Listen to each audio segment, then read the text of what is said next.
L'enrôlement est un premier pas pour le changement que tu veux voir. Il est temps, il est temps, il est temps, il est temps. L'opération d'identification et d'enrôlement des électeurs en République démocratique du Congo démarre ce 24 décembre 2022. Quid des préparatifs? Que retenir de l'application qui permet le préenregistrement? Que savoir des pièces d'identité à présenter? Tous ces questionnements justifient bien l'organisation de ce grand plateau qui met en face à face une forte équipe de la CENI, conduite par son Excellence Madame le rapporteur et 4 directeurs. Et en face d'eux, des experts en recherche, traitement et diffusion de l'information, des chevaliers de la plume et qui sont là pour poser toutes ces questions que l'opinion se pose. Nous invitons la journaliste Rachel Kitita à prendre place devant le fauteuil. Elle sera en face de Madame le rapporteur de la Commission électorale nationale indépendante, Patricia Nseya Moulela.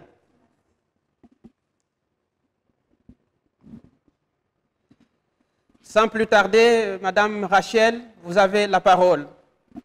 Merci beaucoup, Edouard. Madame le rapporteur, bonjour. On sait bien que la CENI avance pour l'organisation d'élections l'année prochaine. Et donc, comme le disait mon confrère, ce 24 démarre l'opération d'enregistrement des électeurs. On peut avoir d'abord une confirmation de votre part. Est-ce qu'il y aura de sauf imprévus? Est-ce que toutes les provinces de la première ère opérationnelle, les 10 provinces, ouvriront donc le bal de l'enrôlement des électeurs à travers la République démocratique du Congo? Merci Madame Rachel Kisita pour votre question. Il n'y a plus de doute pour le lancement de l'opération de l'identification et de l'enrôlement des électeurs pour la première ère opérationnelle qui est composée de 10 provinces, notamment les provinces de l'Équateur, de Kinshasa, de Congo central, du Kwilu, du Kwango, de Maïndombe, de la Mongala, du sud Ubangi, du nord Ubangi et de la Chouapa. À ce jour, tout le matériel sont déployés dans les 10 provinces. Nous poursuivons avec la sensibilisation qui va se terminer d'ailleurs le dernier jour de l'enrôlement. Et à ce stade, nous avons la formation qui est à sa dernière phase avec la formation des PCI qui sont les présidents des centres d'inscription et les PP qui sont les préposés polyvalents et les pays qui sont les préposés à l'identification. Donc je dirais à ce jour, plus de doute, le 24 décembre 2022, nous allons lancer l'opération de l'enrôlement. Dans toutes ces provinces, dans tous les coins et les recoins, Madame, vous en êtes sûre? Pour la première ère opérationnelle, il n'y a plus de problème. D'ailleurs, il y a ma collègue, la questeur adjointe, qui est à Séoul pour superviser la livraison des matériels pour la deuxième ère opérationnelle, dont le hub principal est Lubumbashi, et la troisième ère opérationnelle, dont le hub principal est Goma. Donc à ce stade, il n'y a plus de doute. En parlant de votre collègue, on sait que vous-même, vous avez supervisé la production des kits en Corée du Sud. Est-ce qu'on peut se fier à la qualité de ce matériel pour un travail de qualité? Je dois féliciter nos équipes, nos techniciens, parce qu'ils ont fait un travail très considérable. Nous avons un kit à ce jour avec des innovations considérables. Moi-même, personnellement, j'ai eu à superviser le lancement d'abord et la production des kits. Et je vous dirais qu'avec les cadres de concertation que nous avons tenus, il y a eu plus d'applaudissements que de critiques. Est-ce que ce délai n'est pas très court pour finir l'ensemble de la République démocratique du Congo? Si on tient compte des intempéries, il y a des pluies, il y a des zones qui sont inaccessibles, des personnes qui sont peut-être malades, qui pourraient se déplacer mais qui n'auront pas le temps de le faire un peu plus tôt. Est-ce que vous avez tenu compte de toutes les contraintes pour que vous terminiez votre opération dans les 30 jours qui suivront le début de l'opération? Madame, 30 jours, 60 jours ou 90 jours, c'est une durée. La loi donne les prérogatives à la CENI d'organiser les élections, d'organiser le processus référendaire et électoral, mais elle n'est pas seule dans sa mission.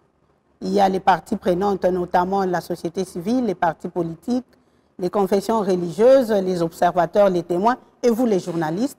Si chacun de nous mettait la main à la pâte, je pense que la durée de 30 jours sera une bonne durée pour l'organisation et la réussite de cette opération de l'identification et de l'enrôlement des électeurs.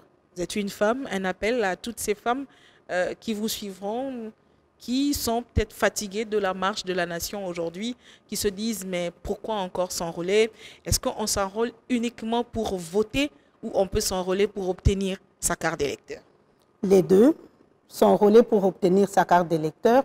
D'ailleurs, pour votre information, en 2023, la carte d'électeur obtenue en 2016 ne sera plus valide. Donc, on doit encore s'enrôler pour obtenir sa nouvelle carte d'électeur et aussi s'enrôler pour voter le 20 décembre 2023. Nous prenons maintenant Patty Thierry de Univers FM qui sera en face du directeur juridique Eddie Kissile. Quelles sont les personnes concernées? Si on estime que c'est une première phase, puisque là, c'est 10 provinces seulement, quelles sont les personnes concernées? Bon, on va les dire pour la première aire opérationnelle, mais également cela vaut pour toutes les autres aires opérationnelles. Tous les Congolais âgés de 18 ans révolus à la date du dernier scrutin du cycle électoral sont concernés par la révision du fichier, donc des opérations d'identification et d'enrôlement des électeurs. Ici, lorsqu'on parle des Congolais qui ont 18 ans révolus à la date du dernier scrutin, c'est parce que la CENI va organiser des scrutins directs en 2023, c'est attendu par tout le monde, il y aura 3 scrutins combinés, mais également en 2024.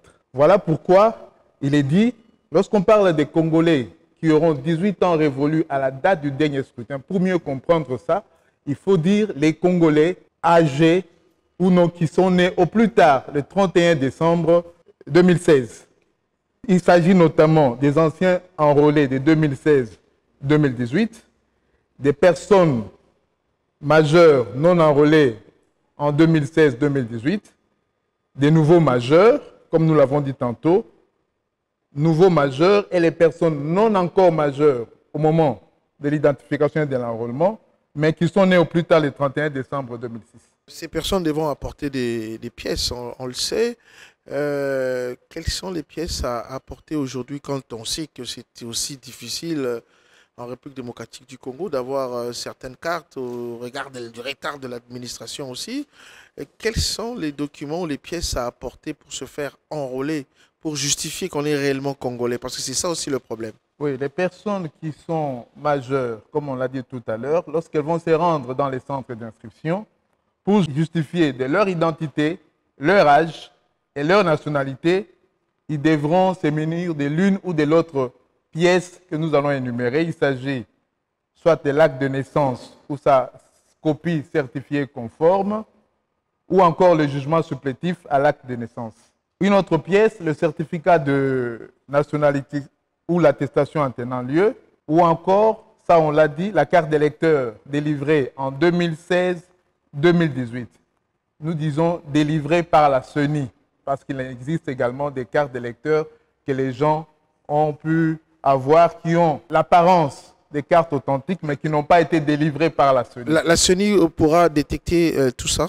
Oui, parce que lorsque vous vous rendez dans un centre d'inscription, vous présentez votre carte. Si c'est une fausse carte, vous n'êtes pas dans la base de données que l'opérateur de saisie, donc les préposés à l'enrôlement, aura avec lui. Et donc, ce sera une fausse carte. Il vous faudra alors chercher une autre des pièces énumérées. Nous avons cité quelques-unes, mais également le passeport national en cours de validité, le permis de conduire en cours de validité. Nous savons que la plupart des permis ont expiré. Et donc, cette pièce-là n'est plus en cours de validité.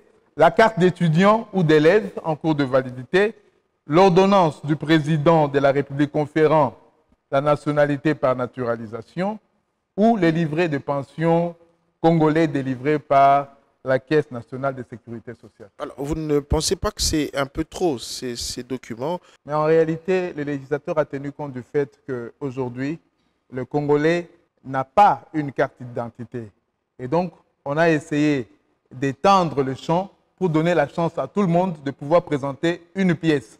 Voilà pourquoi il n'est pas demandé aux candidats électeurs d'apporter toutes ces pièces. Une de ces pièces suffit. On sait que cette fois-ci, l'innovation, c'est que les Congolais résidant à l'étranger, on dit bien les Congolais résidant à l'étranger, notamment on a vu la France, la Belgique, l'Afrique du Sud, les États-Unis, le Canada, cette fois-ci, ils auront la chance de voter. Ils sont concernés par cette première phase. Aujourd'hui, quels documents devront, eux, apporter? Il faudra d'abord il ne suffit pas de résider à l'étranger, il faudra en plus avoir 18 ans révolus à la date du dernier scrutin. Et lorsque vous remplissez... Et n'avoir pas changé de nationalité, je pense. Non, non. Voilà pourquoi nous insistons sur le fait que ce n'est pas des Congolais vivant à l'étranger, mais c'est des Congolais résidents. Et lorsqu'on dit résident, il vous est demandé d'avoir un passeport congolais en cours de validité ou disposer d'une carte consulaire. Vous avez l'une ou l'autre, mais cela ne suffit pas. L'une de ces pièces doit être présentée cumulativement avec une carte ou une attestation de résidence ou une carte de séjour en cours de validité. Ça, c'est pour éviter justement que l'on puisse avoir des Congolais qui ont double nationalité. Parce que celui qui a déjà changé de nationalité ne pourra pas avoir une carte. Est-ce que vous pensez que ça sera bien perçu par ces Congolais qui veulent justement participer, au-delà du fait qu'ils ont changé de nationalité, mais ils veulent participer justement à la marche démocratique du pays? Ils ne vont pas se sentir exclus, par exemple. Bon, la loi a prévu que seuls ceux qui ont la nationalité congolaise puissent être électeurs. Et vous le savez, la Constitution de la République dit que la nationalité est une exclusive. Alors, on sait qu'on va se retrouver en face des gens qui n'ont aucune pièce de ce que vous avez énuméré. Qu'en est-il justement de cette catégorie de personnes? Lorsque, par occasion, il se trouve qu'il y ait des Congolais, et il en existe d'ailleurs, qui ne disposent d'aucune de ces pièces qui ont été énumérées, alors il leur est demandé d'apporter 3 témoins. Donc, ils seront identifiés et enrôlés sur base d'une déclaration écrite de 3 témoins, mais il faudrait que ces témoins aient été préalablement identifiés et enrôlés dans le centre d'inscription concerné. Les déclarations doivent être contresignées par l'autorité administrative locale. Alors, je pense qu'on l'a déjà vécu nous 2 fois à l'époque. À la fin de l'opération, il y a toujours des gens qui se plaignent pour dire « Tiens, telle personne n'est pas congolais, mais elle n'est pas congolaise ou cette personne s'est enrôlée. » Est-ce qu'aujourd'hui, la CENI va prendre toutes les mesures pour que pareil cas ne puisse plus arriver comme on l'a vécu peut-être en 2006 et en 2016? En réalité, le législateur a tout prévu. L'identification et l'enrôlement qui se fait dans les centres d'inscription, chaque jour, à la fin de l'identification et de l'enrôlement, toutes les personnes qui auront été enrôlées sont affichées. On affiche les listes albums, ça veut dire vous avez les noms avec les photos de toutes les personnes qui se sont fait identifier et enrôler. Et ces affiches restent pendant 7 jours. Et donc, c'est une preuve de transparence qui permet à tout Congolais de pouvoir venir vérifier et éventuellement contester l'une ou l'autre personne. Mais cela ne se fait pas dans l'arbitraire. Vous identifiez quelqu'un, il faut également apporter la preuve que cette personne-là n'a pas la nationalité congolaise. Et s'il y a des preuves, la CENI retire la carte? Lorsque quelqu'un est contesté, il y a une procédure devant les centres d'inscription qui peut aller jusqu'au niveau des juridictions, des tribunaux administratifs. Jordi Ngacham de la radio Okapi, prenez place, vous serez en face du directeur de la sensibilisation Désiré Molekela. Monsieur Désiré Molekela, bonjour. Bonjour. L'enrôlement des électeurs démarre le 24 décembre 2022 jusqu'au 23 janvier. Alors, on n'a pas senti une forte mobilisation de la population. Est-ce que vous avez eu suffisamment le temps de le faire? Il est vrai que le temps pour préparer l'opération a été très court. Mais la CENI fait le maximum pour rattraper, je ne dirais pas le temps perdu, mais le temps qui est déjà passé. Je voulais rappeler que la CENI, en date du 21 octobre 2022, a lancé la campagne pour l'opération d'identification et d'enrôlement des électeurs, il y a près de 3 mois. Et puis, il y a quelques activités importantes qui sont organisées par la CENI. Lesquelles, par exemple? À commencer d'abord par les cadres de concertation. Le président de la CENI, accompagné par les membres de l'Assemblée plénière du bureau, a organisé un cadre de concertation avec les partis politiques et regroupements politiques. Ensuite, avec les ONG de la société civile, avec qui il y a eu des échanges sur les tenants aboutissants de cette opération importante. Beaucoup plus tard, la CENI s'est entretenue avec les députés nationaux de toutes les provinces par aire opérationnelle, toujours pour échanger sur cette activité. Surtout qu'eux, ce sont en fait les premiers intéressés, sans doute qui voudraient également se porter candidat pour les prochaines élections. Et au cours de ces rencontres, la CENI a eu le temps de présenter le kit d'enrôlement, son fonctionnement, a également fait des simulations pour montrer comment cela va se passer, avec délivrance de la carte d'électeur. Et la CENI a évidemment sollicité l'implication de ces parties prenantes pour l'accompagner dans la mobilisation de la population. Entre-temps, la CENI a produit divers supports de sensibilisation, des dépliants, des affiches, des banderoles, des képis comme j'en porte ici, ainsi que des t-shirts, qui ont été produits et déployés dans tous nos démembrements, dans les CEP et dans les antennes, pour servir comme outil de sensibilisation. Alors, il y a une catégorie de la population qui est parfois négligée. Laquelle? Celle qui est dans les milieux ruraux, villages, groupements. Parce que là, évidemment, il y a moins de radios, à part les radios communautaires, parfois pas de télévision, pas de journaux, donc ils sont un peu négligés. Alors, la CENI a adopté une stratégie de sensibilisation de proximité. La CENI a engagé ce qu'on appelle des messagers. À l'intérieur, on les appelle dans les villages avec les mégaphones. Voilà, on les appelle des crieurs avec des mégaphones. Ils circulent dans les villages groupements pour donner l'information.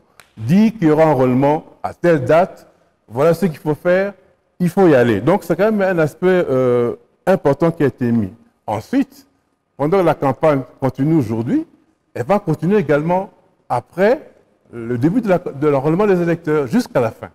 Donc il y aura une campagne en fait tout azimut pour pouvoir atteindre le Congolais là où il est, en ville ou dans les campagnes. D'accord. Alors la deuxième question est de savoir quel est le rôle que la CENI attend des parties prenantes au processus électoral en cette période de sensibilisation à l'enrôlement des électeurs. Bon, les parties prenantes, la CENI attend en fait une implication dynamique. Parce que les parties prenantes, les partis politiques par exemple, ont leurs militants, la société civile encadre naturellement la population. Les confessions religieuses. Les confessions religieuses, les médias que vous êtes aussi, vous accompagnez. On doit savoir aussi que le nombre de sièges par circonscription électorale est calculé en fonction du nombre d'électeurs. Donc, plus d'électeurs, plus de sièges. Moins d'électeurs, moins de sièges. Moins de sièges. Donc, les partis prenants ont intérêt à mobiliser la population pour qu'elle laisse s'enrôler massivement, de sorte que demain, lorsqu'on fera la loi sur la répartition des sièges, qu'ils ne puissent pas dire que non, nous on avait, il y a 5 ans, 5 sièges, on n'en a que 2. C'est parce qu'il n'y a pas eu assez d'enrôlés. Donc ils ont intérêt à mobiliser la population pour qu'elle laisse s'enrôler massivement. D'accord. Une autre question est de savoir quelles sont les informations que les requérants doivent avoir avant de se présenter au bureau d'inscription. Une question très importante. Parce que vous avez dit tout à l'heure à un de vos collègues que est-ce qu'en un mois on pourra enrôler autant d'électeurs? Pourquoi pas?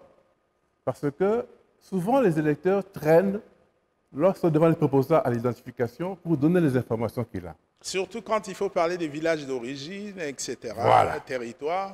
Voilà. Cette fiche-là, on demande au requérant d'abord de donner ce qui est normal, son identité. Nom, prénom, post-nom, lieu, date de naissance, évidemment le sexe qu'on détermine. Mais en plus de ça, on demande aussi au requérant de donner le nom de ses parents. Souvent, ils le savent. Mais là où parfois le bas blesse, c'est lorsqu'on demande la province d'origine, le territoire d'origine, le secteur, ou chefferie d'origine, groupement d'origine et village d'origine. C'est là où ça se complique. Ça se complique. Pour ceux qui peut-être vivent en milieu rural, ils le savent. Ouais. Mais ceux qui sont en milieu urbain, ils doivent en fait demander à leurs parents toutes ces informations pour pouvoir se rendre donc, au centre d'inscription. Merci. Tétis Samba de la RTNC sera en face directeur de la communication Jean-Baptiste Itipo. Monsieur Jean-Baptiste Itipo, bonjour. Bonjour. Aux dernières nouvelles, nous avons appris que la CENI entend ou a déjà installé au maximum 22 500 centres d'inscription pour la révision du fichier électoral prévu, bien entendu, entre décembre 2022 et mars 2023. Alors nous voulons savoir et comprendre c'est quoi le centre d'inscription. Merci madame pour la question. Il est vrai, comme vous venez de le dire, le nombre de centres d'inscription a augmenté dans toutes les provinces de la République démocratique du Congo. Alors, c'est quoi les centres d'inscription? C'est juste la structure opérationnelle de la Commission électorale nationale indépendante, structure au sein de laquelle vont se dérouler les opérations de l'identification et de l'enrôlement des électeurs. Ce sont généralement des lieux connus de la population, ce sont des écoles, ce sont des centres de santé, ou lorsqu'il n'y a pas de telles infrastructures, la CENI va implanter des cabanes. Donc ce sont généralement des lieux connus de la population. Et d'ailleurs, c'est pour la 4e fois que la population va se rendre dans le même centre d'inscription pour se faire enrôler. Alors les centres d'inscription, madame, c'est aussi le périmètre de sécurité qui entoure cet espace, ce local. Le périmètre de sécurité de 5 mètres. C'est pour dire qu'on ne va pas au centre d'inscription pour créer les désordres. C'est sécurisé, il y aura la présence de la police, etc. pour sécuriser et les électeurs et le personnel de la CENI et le matériel, mais aussi les infrastructures. Et donc, le centre d'inscription, madame, c'est le lieu où tous, je dis bien tous, nous qui avons le droit et l'âge de voter, nous devons nous rendre pour obtenir la nouvelle carte d'électeur.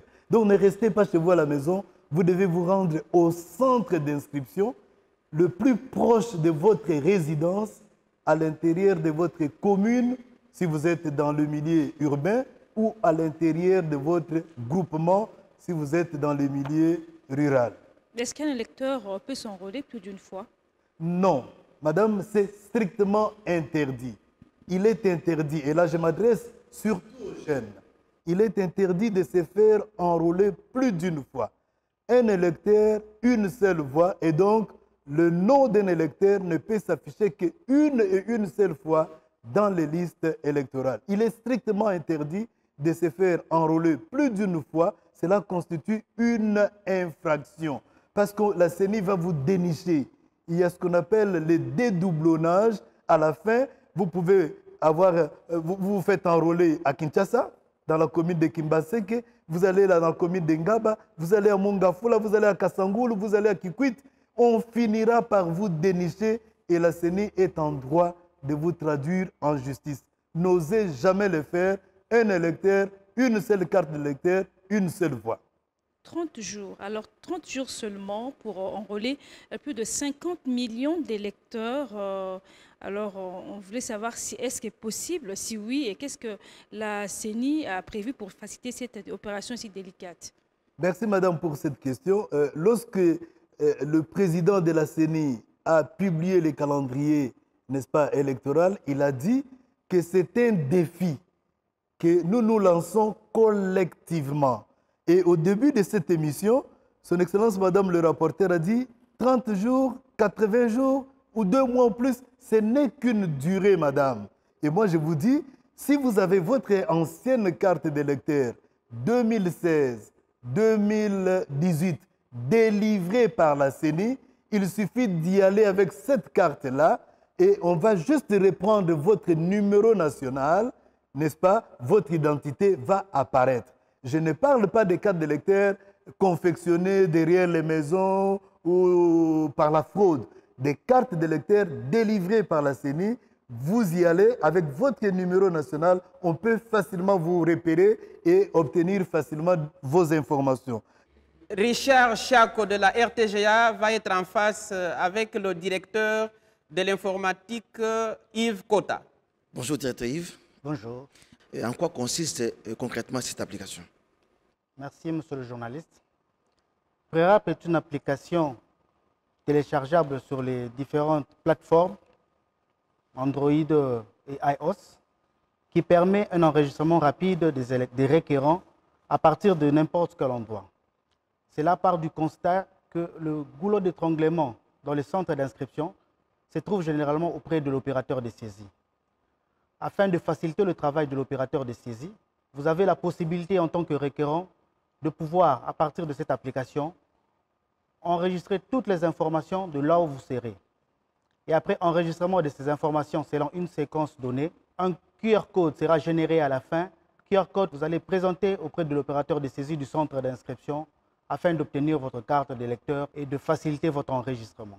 J'ai essayé de me pré-enregistrer par rapport à cette application, mais j'ai trouvé dedans certains détails que vous avez placés. Vous demandez à un requérant, par exemple, le code postal, la couleur des yeux, son ancien numéro national, par exemple, l'adresse email. Pourquoi tous ces détails alors que c'est juste une identité de la personne et pour la reste? Au départ, l'opération d'enregistrement 2022-2023 sera, si vous le savez, couplée à l'opération d'identification de la population qui sera menée par l'ONIP. Donc, les informations se trouvant sur le kit d'enrôlement et sur l'application Prérap sont liées à ces deux opérations. Mais il faut signaler, comme mes prédécesseurs directeurs l'ont dit, qu'il y a des informations utiles et nécessaires pour l'enrôlement des électeurs. Ces informations se font selon les séquences suivantes. Nous avons d'abord les informations de l'identité de l'électeur. Pour l'identité de l'électeur, les informations obligatoires sont celles-ci. Le nom, le poste-nom, le prénom, le genre, le lieu et la date de naissance, le nom du père et le nom de la mère. Donc toutes les autres informations que vous voyez sont liées au fichier général de l'état civil et elles ne sont pour le moment pas obligatoires. Couleur des yeux, de la taille de la personne, ça c'est lié au fichier général de la population que vous pourrez compléter lors de l'opération de l'ONIP. Après les identités, vous serez obligé de taper les informations liées à vos origines. Pour les origines, vous devez renseigner sur votre province, votre territoire, votre ville d'origine, votre secteur, votre chefferie ou votre commune d'origine. Ce sont là les informations obligatoires pour les origines. Vous pouvez ne pas connaître votre groupement ou votre village, mais les 3 premières informations, vous devez les donner. Et après ça, nous allons passer aux informations liées à l'adresse du requérant. Ces informations vont de la province à la rue ou au numéro. Et là, toutes les informations sont obligatoires. Mais il s'y a noté que votre adresse doit être liée au centre d'enrôlement auquel vous allez vous présenter. Je donne un exemple. Si vous allez vous présenter dans un centre d'enrôlement de Lemba, c'est supposé que vous habitez la commune de Lemba. L'adresse que vous allez renseigner doit être liée à la commune de Lemba. Idem en milieu rural pour le groupement. Et après ça, nous avons des informations liées aux informations générales. La pièce présentée et les informations sur les états civils et les statuts matrimoniaux. Ici, la seule information obligatoire est la pièce présentée. Vous devez obligatoirement sélectionner une pièce présentée et taper son numéro. Et cette pièce que vous allez taper ou sélectionner, c'est la même pièce que vous devrez présenter auprès de l'officier de l'agent enrôleur, le préposé à l'identification, afin que vous puissiez confirmer votre enrôlement au centre d'inscription. Est-ce que vous ne craignez pas que certains non-congolais puissent se préenregistrer et ça peut favoriser la fraude aussi? Parce que ça se fait à distance, il n'y a pas qu'un agent de la CENI ou quelqu'un d'autre. Oui. Il y a une nuance apportée par rapport au préenregistrement. Le préenregistrement n'exempte pas les requérants des procédures liées à l'enrôlement à la CENI. Les procédures qui disent clairement que l'électeur devra se présenter physiquement au centre d'enrôlement, il devra remplir la fiche d'identification que va lui donner le préposé à l'identification et surtout, il devra présenter une pièce valide. D'ailleurs, pour l'application Prérap, nous avons une certaine remarque selon laquelle ça passait directement aux témoins. Et pour les témoins, ça demandait les numéros nationaux. Les numéros nationaux que l'application demande, ce sont les numéros nationaux qui seront donnés en 2023. Cela veut dire que lorsque vous allez vous présenter au centre d'enrôlement, vous devrez trouver les 3 témoins qui seront enregistrés pour 2023, qui auront leur carte d'électeur récupérer le numéro de leur carte d'électeur et le mettre dans l'application et récupérer le nom de l'officier qui servira de témoin qui devra confirmer ce témoignage.